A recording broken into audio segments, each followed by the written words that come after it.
예수님의 그 대속의 십자가의 죽음 중요하지만 예수님의 부활이 더 중요합니다.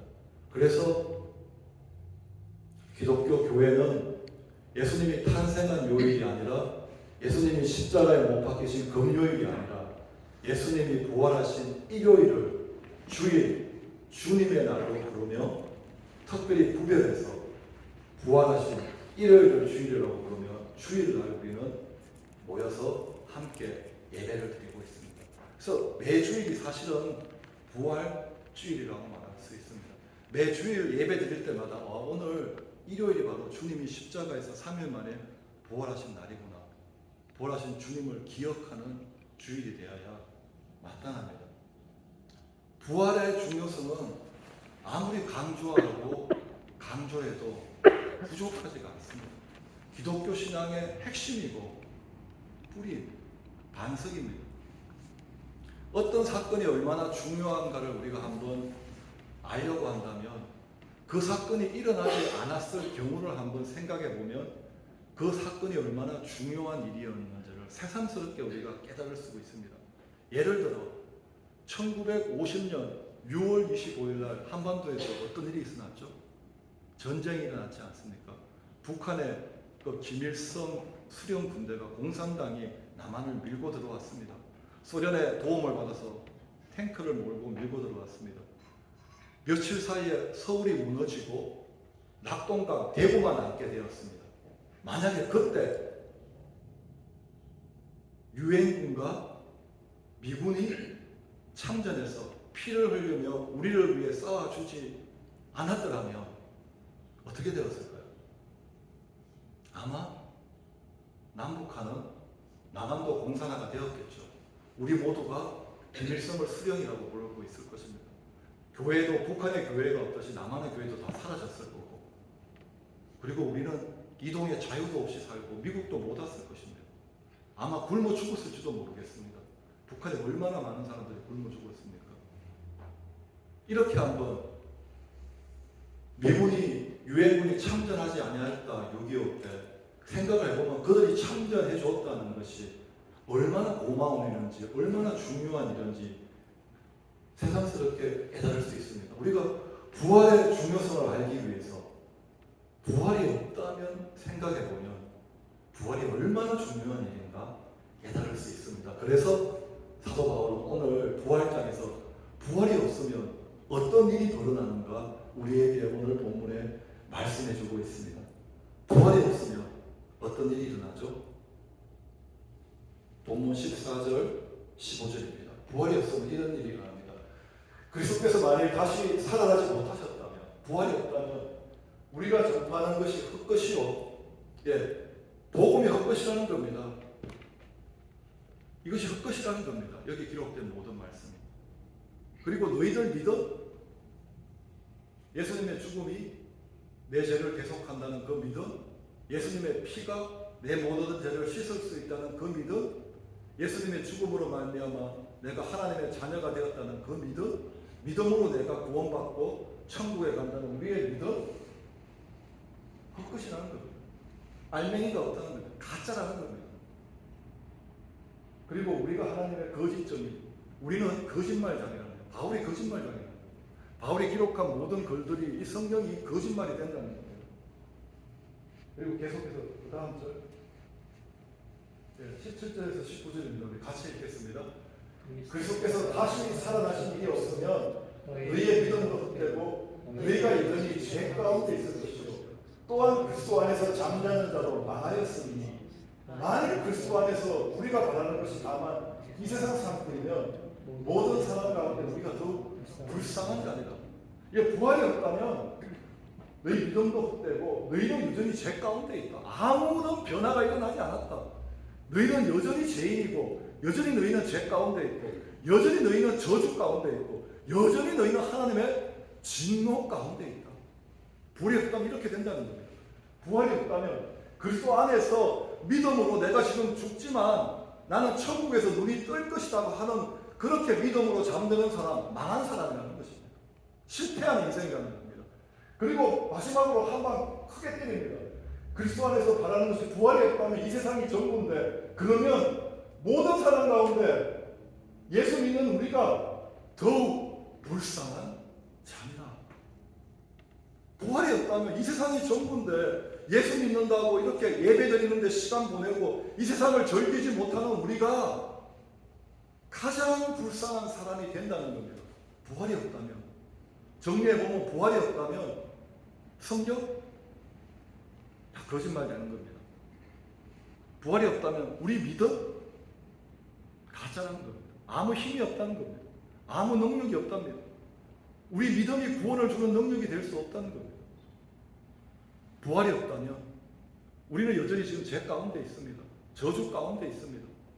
우리는 여전히 하나님의 진노 가운데 있습니다. 부활이 없다면 우리는 거짓을 믿는 가장 어리석은 자일 뿐만 아니라 가장 불쌍한 사람이 된다는 것입니다. 십자가가 없다면 믿음이 헛것이라고 말하지 않습니다. 예수님의 탄생이 없다면 믿음이 헛것이라고 말하지 않고 부활이 없다면 이라고 말하고 있습니다. 부활이 이렇게 중요하다는 겁니다. 부활이 왜 이렇게 중요한 겁니까? 왜 부활이 없으면 믿음도 헛것이 되고 하나님의 말씀도 거짓말이 되고 우리는 여전히 죄 가운데 저주 가운데 있고 왜 우리는 가장 불쌍한 자가 되는 것입니까? 왜냐하면 부활은 예수님이 누구인가 예수님의 정체성에 대해서 알려주는 가장 확실한 증거가 되기 때문입니다. 예수님의 3년 공생애 동안 그 나라에서 가장 큰 이슈가 무엇이었습니까?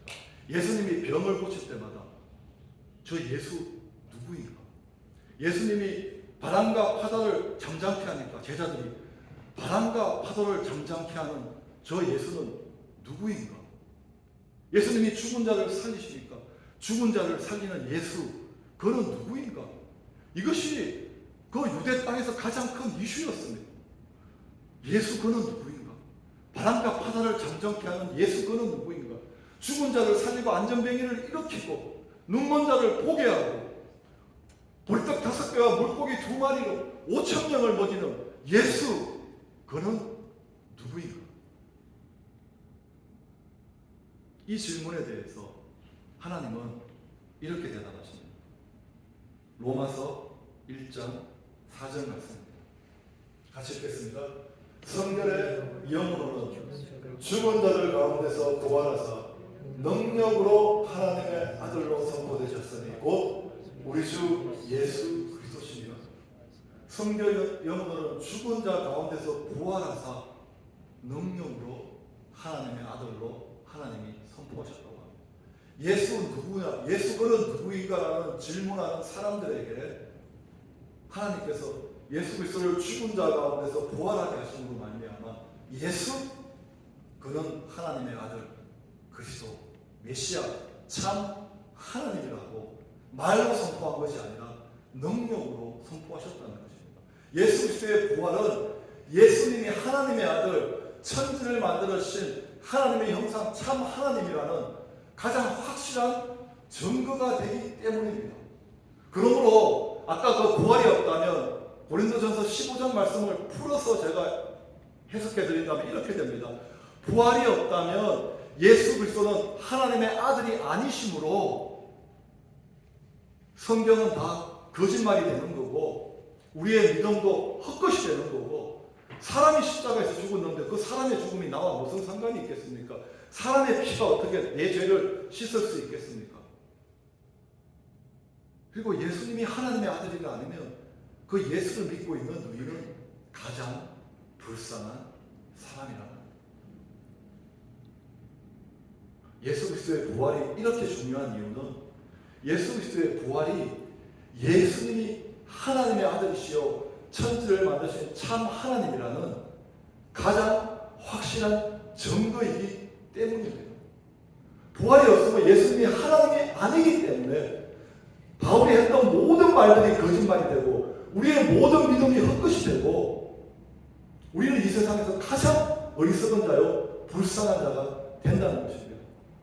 예수님이 하나님의 아들이 아니라면 부활하실 수가 없었고 우리가 예배하고 그분을 예배한다는 것 자체가 우리가 지금 가장 불쌍한 자가 된다는 거죠.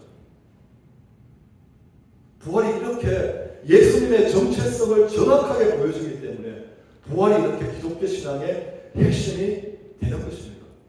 예수님이 왜 죽으셨습니까? 예수님이 무슨 죄를 지어서 죽었습니까? 로마의 지배에 대항해서 독립운동을 일으켜다가 잡혀 죽었습니까? 아니면 강도짓을 하다가 살인해가지고 살인죄로 잡혀서 처형당하셨습니까? 도대체 예수님 무슨 죄로 죽으셨던 것입니까? 예수님 정체성 때문에 죽으셨습니다. 요한복음 10장 33절 말씀입니다. 같이 한번 읽겠습니다. 유대인들이 대답하되 선한 일로 말미암아 우리가 너를 돌로 치려는 것이 아니라 신성 모독으로 인함이니 내가 사람이 되어 자칭 하나님이라 함이로다. 예수님이 자신을 돌로 죽이려고 하는 유대인에게 질문을 합니다. 아니 내가 무슨 죄를 지었는데, 내가 어떤 율법을 어겼는데 나를 돌로 쳐 죽이려고 합니까? 이 질문에 대해서 예수님을 돌려 쳐 죽이려고 하는 사람들이 대답하는 것입니다. 네가 선한 일, 그 일 때문에 내가 너 돌로 치는 거 아니다. 네가 한 일은 선한 일이라고 인정합니다. 예수님 병을 고치고 굶주린 자를 먹이고 아파하는 자와 함께 아파하고 그렇게 했던 것은 선한 일이라고 합니다. 예수님의 하신 행동에는 아무 잘못이 없습니다. 예수님이 하신 일에는 아무 잘못이 없습니다. 오히려 선한 일이라고 칭찬합니다. 그런데 왜 예수님을 돌로 치려고 합니까? 자칭 하나님이라 합니다. 예수님 말 때문입니다. 예수님 자칭 하나님이라고 했거든요. 예수 당신 누구입니까? 할 때 나 목수입니다. 나 마리아의 아들입니다. 나 선지자입니다. 이 정도로 대답하지 않고 나 우리 아버지 하나님입니다. 나와 하나님은 하나입니다. 내가 말하는 것은 하나님의 말씀입니다. 내가 하는 일은 하나님의 일입니다. 나를 본 자는 하나님을 본 것입니다. 나를 믿는 자는 하나님을 믿는 것입니다. 이렇게 얘기하니까 유대인들은 하나님 모르는 사람이 아니잖아요. 누구보다도 하나님 잘 아는 사람이잖아요. 하나님은 영이시다. 하나님은 눈에 보이지 않고 만질 수 없는 분이시다. 하나님을 보면 죽는다. 이것이 지금까지 유대인들이 가지고 있던 신간, 하나님에 대한 고정관념인데 사람이, 마리아의 아들이, 그것도 에루살렘도 아니라 나사렛이라는 아주 그 시골 촌에서 태어난 나사렛 사람이라는 자기 하나님이라고 하니까 하나님의 신성을 모독하는 것이라고 돌려쳐 죽이려고 했던 것입니다. 다른 말로 하면 예수님이 입만 조심했다면, 말만 조심했다면 예수님은 하신 일로 말미암아 사람들로부터 칭송과 칭찬을 받았지 돌에 맞아 죽을 일이 없었다는 것입니다. 그런데 예수님은 말을 조심하지 않았습니다. 자기의 정체성에 대해서, 나는 하나님이라는 그 자기 정체성에 대해서, 자기 주장에 대해서 조금도 타협하지 않고 물러서지 않았습니다. 죽어도 예수님은 자신이 하나님이라고 주장했습니다. 그렇게 자칭 하나님이라고 주장하는 예수님을 사람들이 어떻게 생각했을까요? 이렇게 생각했습니다. 요한복음 10장 20절. 그 중에 많은 사람이 말하되 그가 귀신 들려 미치거늘 어찌하여 그 말을 듣느냐. 예, 제가 계속 하나님이라고 얘기하면 여러분 교회 계속 나오겠습니까? 저 미친 목사라고 다 도망가겠습니까? 미쳤다 그러죠. 내가 정말 하나님인 줄 알고 하면 저 미친 사람이고, 하나님 아닌데 하나님이라고 계속 말하고 있다면 나는 사기꾼이죠. 그렇죠. 아니면 진짜 하나님일 수도 있고. 세 가지 경우 한 가지입니다. 그런데 유다 사람들은 예수님이 귀신 들려 미쳤기 때문에 계속 하기를 하나님이라고 주장한다는 것이었습니다. 예수님은 귀신 들려 미쳤다는 소리를 들어도 계속해서 하나님의 아들이다. 나를 본 자는 하나님이다. 나는 생명이다. 나는 부활이다. 나를 믿는 자는 하나님을 믿는 것이다. 나와 하나님은 하나다. 이 자기 정체성에 대한 주장을 조금도 물러서지 않고 예수님은 계속해서 그 주장을 꺾지 않았습니다. 그로 말미암아 예수님께서 결국 십자가에 못 박혀 죽게 된 것입니다. 예수님의 이 정체성에 대해서 예수님이 십자가에 못 박혔을 때 어떻게 또 예수님의 십자가에 못 박은 사람들이 어떻게 예수님을 조롱하죠? 네가 네 말대로 정말 하나님의 아들이라면 십자가에서 내려오라. 그러면 우리가 믿어줄게. 이렇게 예수님의 정체성에 대해서 그들이 조롱했잖아요. 정말 네가 네 말대로 네가 하나님이라면 그거 못 벗고 십자가에서 한번 내려와봐라. 그러면 우리가 정말 네가 말한 대로 네가 귀신들로 미친놈이 아니라 하나님이라고 믿어줄게. 예수님한테 증거를 요구한 거죠. 네가 하나님의 아들이라는 증거는 우리가 요구하는 증거는 이거다. 네가 지금 십자가에 못 박혀 있는데 그 못을 벗고 내려온다면 영화처럼 그 십자가에서 못을 탁 빼고 쫙 내려오면 우리 그때 무릎 꿇고 네가 하나님이야. 네가 하나님이라는 걸 인정해 줄게. 이거는 사람들의 입장에서 가장 어려운 요구였습니다. 십자가에서 내려오는 것. 그렇지만 사실 목숨이 살아있기 때문에 힘이 남아있기 때문에 기적적으로 몸이 찢어질 수도 있고 못에 의해서 내려올 경우도 찢어져가지고 내려올 경우도 있는 가능성이 있는 증거였습니다. 하나님은 하나님 수준의 증거를 주기로 계획하셨습니다. 십자가에서 살아있는 사람이 십자가에서 내려오는 그 증거가 아니라 죽은 시체가 되어서 무덤에서 나오는 것으로 예수님이 하나님의 아들이라는 것이라는 더 확실한 증거를 주시기를 원하셨습니다. 질문합니다.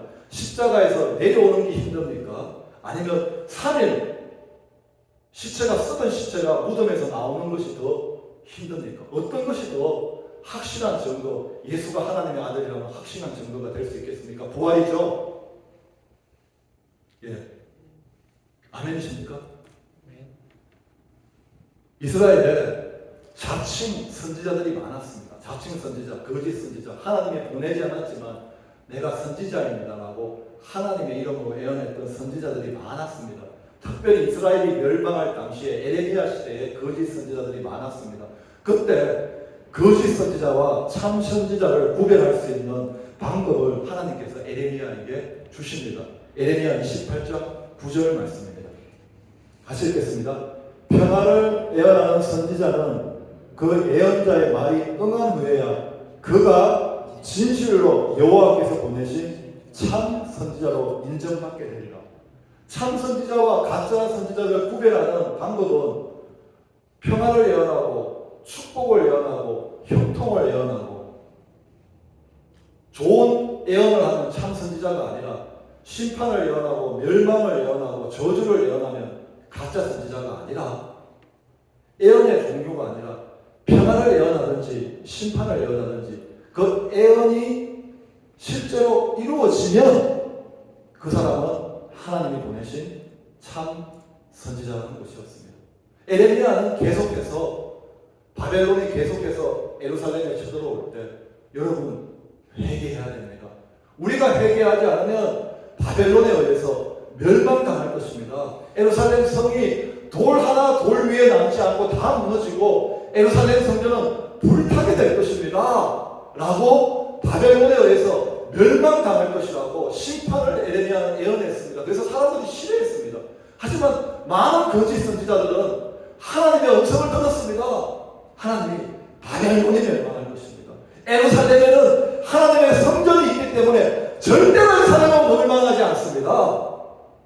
바벨론이 멸망할 것이고 예루살렘의 평화가 찾아올 것입니다.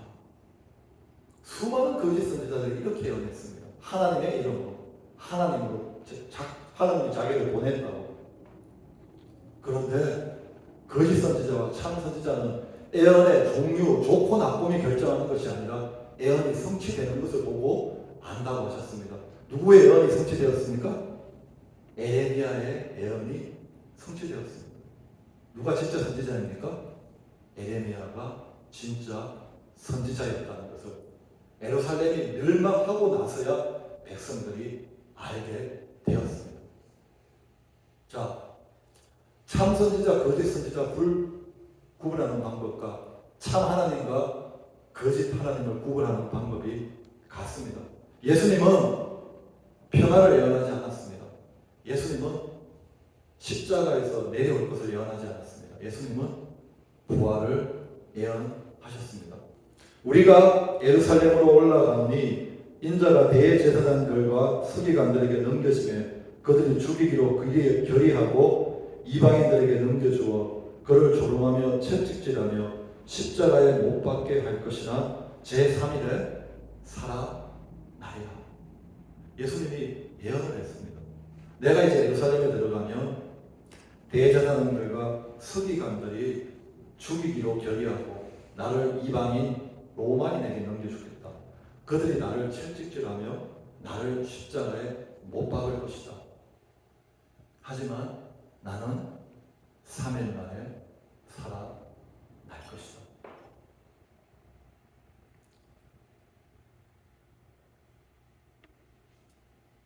자, 예수님은 계속해서 나는 하나님이라고 주장합니다. 유대인들은 계속해서 예수님은 귀신들로 미친 자칭 하나님이다, 가짜 하나님이다, 신성을 모독하는 자라고 주장합니다. 거짓 선지자, 참 선지자는 예언의 종류에 있다고 말하지 않았죠. 예언의 성취에 있다고 말했죠. 자, 부활의 예언이 성취되는 예수님은 진짜 하나님이십니다. 반대로 부활의 예언이 성취되지 않으면 예수님은 유대인의 말처럼 귀신들이 미친 사람, 신성 모독하는 사기꾼입니다. 어떻게 되었습니까? 예언이 성취되었습니다. 우리는 보지 못했지만 증인이 있습니다. 할렐루야. 사도행전 3장 15절 말씀입니다. 생명의 주를 죽였도다. 그러나 하나님이 죽은 자 가운데서 그를 살리셨으니 우리가 이 일의 증인이다. 이 일의 증인이 몇 명이죠? 성경에 500명이 많다고 합니다. 지금 세상의 법정에서도 아무도 재판관이 오지 못해도, 배심원들이 보지 못해도 두세 증인이 나와서 우리가 목격했습니다. 증인이 딱 나오면 그 일은 실제로 일어난 것으로 받아들여서 재판에 결정적인 영향을 끼치게 됩니다. 맞죠? 우리는 보지 못했습니다. 하지만 예수님의 부활을 목격한 500명의 증인이 있습니다. 예수님의 부활의 예언이 성취된 것을 눈으로 목격한 500명의 증인이 있습니다. 그들은 어떤 증인이었습니까? 그 부활을 눈으로 보자마자 외치지 않고는 견딜 수가 없어서 너희들이 십자가에 못 박은 예수, 너희들이 귀신 들려 미쳤다고, 신성을 모독한다고, 십자가에 못 박은 그 예수를 하나님이 다시 살리셨다. 그의 예언이 성취되었다. 그러므로 예수는 하나님이다. 그분은 왕이시다. 그분의 모든 말씀은 진리다. 라고 선포했습니다. 그렇게 부활의 증인이 되었습니다. 그리고 어떤 사람은 목이 잘려서 죽고, 어떤 사람은 톱에 사지가 끊겨서 죽고, 어떤 사람은 불에 타서 죽고, 어떤 사람은 감옥에 맞춰서 고문하다 죽고, 그럼에도 그들은 예수 부활에 대한 목격이 너무나 확실하기 때문에 그 증거를 절대로 타협하지 않았습니다. 그리고 그 증인들 때문에 우리도 예수 부활의 소식을 듣게 되었고, 오늘도 증인 중에 한 사람의 반전에 서게 되었습니다. 할렐루야! 이제 말씀을 정리합니다. 예수님이 부활이 됐다면 성경도 가짜고 우리 믿음도 가짜고 우리는 여전히 제 아래 있고 우리는 여전히 가장 불쌍한 사람이라고 말했습니다. 그러나 예수 부활하셨습니다. 할렐루야! 증인이 있습니다. 500명의 정인이 있습니다. 목숨을 건 정인이 있습니다. 부인할 수 없는 역사적 사건입니다. 예수님 부활하셨습니다. 그러므로 성경의 모든 말씀은 가짜 아닙니다. 진리입니다. 믿을 만한 증거가 있는, 믿을 만한 확신이 있는 진리입니다. 하나님이 천지를 창조하셨습니다. 하나님이 천지를 다스리고 계십니다. 하나님이 천지를 통치하고 계십니다. 그리고 하나님이 우리를 사랑하십니다. 얼마나 사랑하십니까? 독생자를 주시기까지 사랑하십니다. 하나님이 우리의 이름을 아십니다. 하나님이 우리의 형편과 상황을 아십니다. 하나님이 우리 모든 필요를 아십니다. 그리고 하나님이 그 모든 필요를 채우십니다. 하나님은 우리의 아버지이십니다. 우리는 하나님의 자녀입니다. 그러므로 걱정할 필요 없습니다. 염려할 필요 없습니다. 항상 기뻐하셔도 됩니다. 범사에 감사하셔도 됩니다. 어떤 일들은 우리의 기대와 다른 일들이 생기게 될 것입니다. 어려운 일도 만나게 될 것이다. 하지만 죽음을 이기신 부활하신 하나님, 살아계신 하나님이 이 말씀대로 모든 것을 합력하여 선을 이루실 것입니다. 예수님 부활하셨습니다. 그러므로 우리의 믿음은 헛것이 아닙니다. 우리 믿음은 능력이 있습니다. 우리 믿음은 구원을 얻을 수 있는 능력입니다. 우리 믿음은 천국에 갈 수 있는 힘이 있습니다. 우리의 믿음은 가짜가 아닙니다. 우리의 믿음은 세상을 이길 수 있습니다. 예수님 부활하셨습니다. 그러므로 우리는 이 세상에서 가장 불쌍한 사람이 아닙니다. 예수님이 부활하셨기 때문에 우리도 부활하고 우리는 영원한 나라를 얻을 것이고 우리는 그분과 함께 이 땅을 다스리는 가장 복된 자입니다. 그러므로 우리는 정말 확신을 가지고 찬양할 수 있습니다. 살아계신 주, 나의 참된 소망, 걱정 근심 전혀 없네. 사랑의 주, 내 갈 길 인도하니 내 모든 삶에 기쁨, 평안 충만하겠네. 이 찬양이 우리 평생에 끊이지 않기를 예수 그리스도 이름으로 축원합니다. 일어나셔서 다시 한번 찬양 드리겠습니다.